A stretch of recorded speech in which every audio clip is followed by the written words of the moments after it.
के राष्ट्रपति मुइज्जू का मिशन मेल मिलाप, अगले महीने भारत दौरे पर, सुलझाएंगे रिश्तों की गांठें।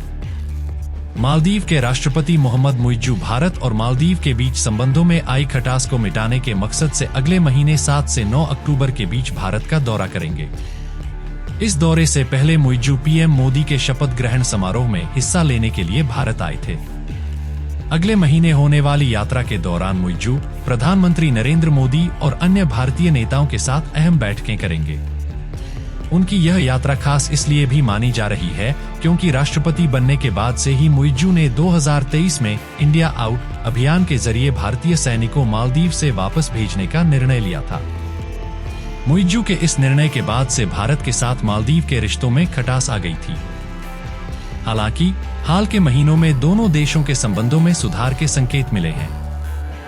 भारत ने मालदीव में तैनात सैन्य कर्मियों की जगह नागरिक विशेषज्ञ भेजे, जिससे संबंधों में फिर से गर्मजोशी लौट आई।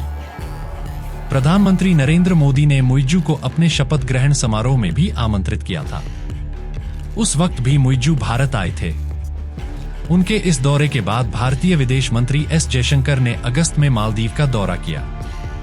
इस दौरान भारत और मालदीव के बीच कई महत्वपूर्ण परियोजनाओं पर सहमति बनी, जिनमें भारत की यूपीआई प्रणाली का मालदीव में शुभारंभ भी शामिल था।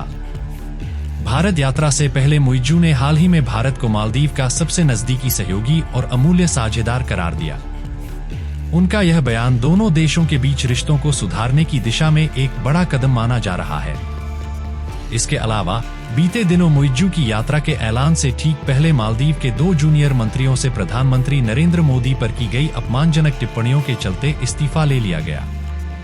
इससे यह साफ हो गया कि मुइज्जू की सरकार भारत के साथ संबंध सुधारने को लेकर गंभीर है।